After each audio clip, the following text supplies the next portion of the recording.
அனைவருக்கும் வணக்கம். சிம்மராசினியர்களான நீங்கள் இன்றைய நாளில் இதை செய்தால் 10 கோடி கிடைப்பது உறுதி. அந்த வகையில் சிம்மராசினியர்களான உங்களுக்கு இன்றைய நாள்ல நீங்கள் என்ன செய்ய வேண்டும், என்ன செய்யக்கூடாது, என்ன செய்தால் என்ன மாதிரியான நன்மைகள் எல்லாம் உங்களுடைய வாழ்வில் ஏற்படும் என்பது குறித்தான முழுமையான பதிவு தான் இந்த வீடியோல நம்ம விரிவா பார்க்க போகிறோம். அந்த வகையில இன்றைய நாள் காரடையான் நோன்பு மிக விமர்சையாக கொண்டாடப்பட இருக்குதுங்க. இன்றைய நாள் காரடையான் நோன்பு அப்படின்னா என்ன, இந்த விரதத்தின் முறை என்ன, எப்படி விரதத்தை மேற்கொள்ள வேண்டும், இந்த விரதத்தினுடைய கதை என்ன என்பதையும் தெரிந்து கொள்ளலாம். அந்த வகையில மாசி மாதம் முடியும் நேரமும் பங்குனி மாதம் பிறக்கும் தருணமும் கூடும் நேரத்தில் கடைபிடிக்கப்படும் விரதம் தான் இந்த காரடையான் நோன்பு ஆகும். இந்த விரதத்தை சாவித்திரி விரதம் என்றும் காமாட்சி விரதம் என்றும் அழைக்கிறார்கள். திருமணமான பெண்கள் தங்களுடைய மாங்கல்ய பலத்தை பெருக்குவதற்காக இந்த விரதத்தை கடைபிடிக்கிறார்கள். அப்படிப்பட்ட இந்த காரடையான் நோன்பின் விரதத்தினுடைய கதை என்ன என்பதை தெரிந்து கொள்வோம். சாலுவ தேசத்தை ஆட்சி செய்த தூயமத் சேனன் என்ற மன்னனுக்கு சத்யவான் என்ற மகன் இருந்தான். சிறப்பாக ஆட்சி செய்த மன்னன் வயது முதிர்வு காரணமாக கண் பார்வையை இழந்தான். இதை பயன்படுத்தி கொண்ட எதிரிகள் மன்னனிடமிருந்து நாட்டை கைப்பற்றினர். இதையடுத்து சத்யவானுக்கு தன் பெற்றோருடன் காட்டில் வசிக்கும் நிலை ஏற்பட்டது.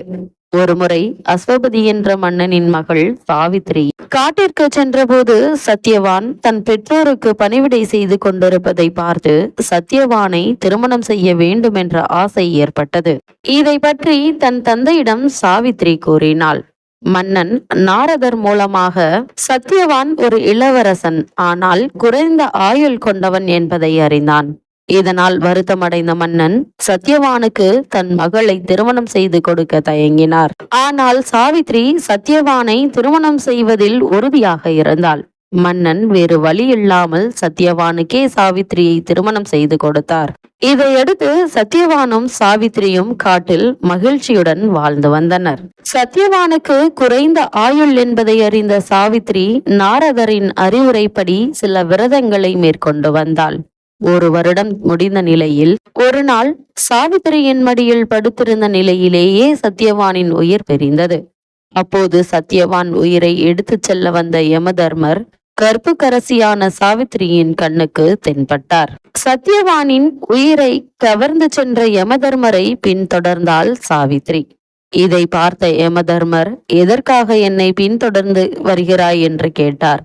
ஆனால் சாவித்ரி எந்த பதிலும் சொல்லாமல் யமதர்மரை பின்தொடர்ந்தார். உடனே யமதர்மர், உன் கணவன் உயிரை திருப்பி கொடுக்கவே பின்தொடர்கிறாய் என்பதை அறிவேன். ஆனால் பிரிந்த உயிர் திரும்புவது என்பது முடியாத காரியம். எனவே வேறு ஏதாவது வரம் கேள் என்றார். யமதர்மர் கேட்டதும் சாதுரியமாக, எனக்கு பிறக்கும் 100 குழந்தைகளை நான் மடியில் வைத்து கொஞ்சுவதை என் மாமனார் கண்குளிர காண வேண்டும் என்று கேட்டாள். உடனே சற்றும் யோசிக்காமல் அப்படியே ஆகட்டும் என்று வரம் அளித்துவிட்டு அங்கிருந்து புறப்பட்டார் யமதர்மர். உடனே யமதர்மரை தடுத்த சாவித்ரி, தாங்கள் கொடுத்த வரத்தின்படி என்னுடைய கணவன் உயிரை திருப்பி தாருங்கள் என்று கேட்டாள். அதன் பின்புதான் எப்பேற்பட்ட வரத்தை அளித்தேன் என்பதை யமதர்மர் உணர்ந்தார். கொடுத்த வரத்தை மீற முடியாது என்பதால் சத்யவானின் உயிரை திரும்பி கொடுத்துவிட்டு அங்கிருந்து புறப்பட்டார் யமதர்மர். சாவித்திரியின் வரத்தின்படி சத்யவான் உயிர் பெற்றதோடு சாவித்திரியின் மாமனாருக்கும் கண் பார்வை கிடைத்தது. இதையடுத்து இழந்த ராஜ்யத்தை மீட்டார் சாவித்திரியும் சத்யவானும். அதன்பின் சத்யவானும் சாவித்திரியும் பல்லாண்டு காலம் மகிழ்ச்சியாக வாழ்ந்தனர்.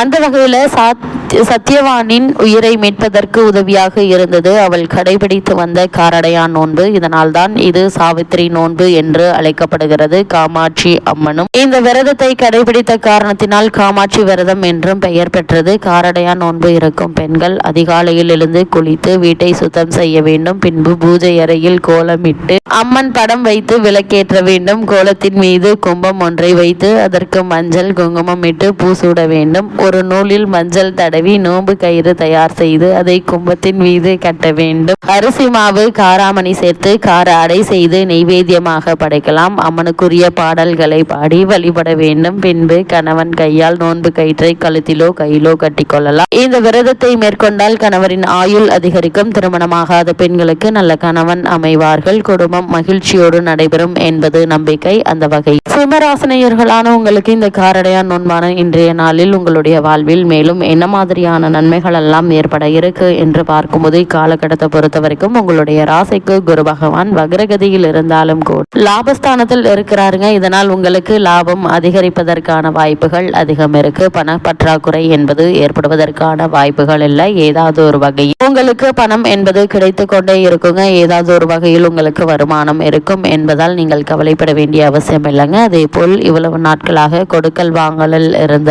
பிரச்சனைகள் நீங்கி சீராக நடைபெற இருக்கு. குடும்பத்தில் ஒற்றுமையும் மகிழ்ச்சியும் நிலவ இருக்குதுங்க. உங்களுடைய ராசிக்கு 6ஆம் இடம் பலம் பெற்றிருப்பதால் போட்டி தேர்வுகள்ல நிச்சயம் வெற்றி உண்டு. அரசு தேர்வுகள் எழுதிவிட்டு தேர்வு முடிவுகளுக்காக காத்திருப்பவர்களுக்கு கூடிய விரைவில் உங்களுக்கான வெற்றி செய்தி தேடி வந்து கிடைக்க இருக்குதுங்க. பூர்வீக சொத்து சம்பந்தமாகவோ அல்லது மற்ற காரணங்களுக்காகவோ வழக்குகள் இருந்துச்சு அப்படின்னா அந்த வழக்குகள்ல நீங்கள் உங்களுடைய வெற்றிக்கு வாய்ப்புகள் அதிகம் இருக்குதுங்க. உத்தியோக ரீதியாகவோ அல்லது கல்வி ரீதியாகவோ வெளிநாடு சென்று வர வேண்டும் என்ற விருப்பம் உள்ளவர்கள் அதற்கான முயற்சிகளை நீங்கள் இப்போது தாராளமாக முயற்சிக்கலாம். நல்ல ஒரு முன்னேற்றம் ஏற்பட இருக்கு. புதிதாக இடம் வாங்கும் அமைப்பு நிச்சயம் உண்டுங்க. வீட்டில் சுபகாரியங்கள் நடைபெற இருக்குதுங்க. சுகாதிபதி உச்சம் பெற்றிருப்பதால் சில முக்கியமான நபர்களை சந்திப்பீங்க. அவர்கள் உங்களுக்கு உதவிகரமாக இருப்பாங்க. எதையும் தைரியத்தோடு எதிர்கொள்ளும் ஆற்றல் உங்களுக்கு அதிகரிக்க இருக்குதுங்க. புதிய தொழில் தொடங்கும் முயற்சி வெற்றி பெற இருக்கு. வேலை தேடுபவர்களுக்கு நல்ல வேலை நிச்சயம் அமையுங்க. அதே போல் திருமணத்திற்காக காத்து கொண்டிருப்பவர்களுக்கு அதற்கான முயற்சிகளை மேற்கொண்டு கொண்டிருப்பவர்களுக்கு சிறு முயற்சியிலேயே நல்ல ஒரு வரன் அமையிருக்குதுங்க. இருந்தாலும் கூட வரனை பற்றி தீர விசாரித்து ஆராய்ந்து அதற்கு பிறகு வரனை நிச்சயிப்பது உங்களுடைய எதிர்கால வாழ்க்கைக்கு மிக மிக நல்லது என்பதை கிரக நிலைகள் மீண்டும் மீண்டும் தெளிவுபடுத்துது. இத்தருணங்கள்ல உத்தியோகத்தில் உள்ளவர்களுக்கு சில எதிர்பாராத இடமாற்றங்கள் நிகழலாங்க. ஆரோக்கியத்தில் பிரச்சனை உண்டு. குறிப்பா கணவன் அல்லது மனைவியினுடைய உடல் நலன்ல அதிக கவனம் எடுத்துக்கொள்ள வேண்டுங்க. சிலருக்கு பூர்வீக சொத்து பிரச்சனைகள் தலை தூக்குங்க. பொது வாழ்வில் உள்ளவர்களுக்கு சில தவிர்க்க முடியாத ஏமாற்றங்களை சந்திக்க நேரிடுங்க. சுப விரயங்கள் பணம் செலவாகும். நண்பர்களாலும் மனைவியாலும் சில பிரச்சனைகள் வருவதற்கான வாய்ப்புகள் இருக்கு. அதனால் பொறுமையாக நிதானமாக சூழ்நிலைகளை கையாள் அவசியங்க. எடுத்தோம் கவுத்தோம் என தடாலடியாக மேற்கொள்ள வேண்டாம். பொறுமை நிதானம் மிக மிக நல்லது என்பதை கிரக நிலைகள் மீண்டும் மீண்டும் உங்களுக்கு உறுதியளிக்குதுங்க. சிம்மராசினியர்களுக்கு இத்தருணங்கள்ல கிரக நிலைகளின் ரீதியாக கூறப்படும் பரிகாரம் என்ன என்று பார்க்கும்போது அனுமனை வழங்குங்க. சூரிய நமஸ்காரம் செய்யுங்க. அதே போல் அம்பிகையை வழிபடுவதன் காரணமாக எண்ணற்ற நன்மைகள் ஏற்படுங்க. அதே போல் குடும்பத்தில் என்ன மாதிரியான இன்னல்கள் ஏற்பட்டாலும் நல்ல ஒரு முன்னேற்றம் நிச்சயம் உங்களுடைய வாழ்வில் ஏற்படும் என்பதை கிரகங்களுடைய சஞ்சார நிலைகள் தெளிவாகவும் உறுதியாகவும் எடுத்துக்காட்டுது. இந்த தருணங்கள் எதிர்பாராத பல முன்னேற்றங்கள் நிச்சயம் உண்டு என்பதை கிரக நிலைகள் உறுதியளிக்குது. எடுத்துக்காட்டுது. இந்த தருணங்கள் எதிர்பாராத பல முன்னேற்றங்கள் நிச்சயம் உண்டு என்பதை கிரக நிலைகள் உறுதியளிக்குது.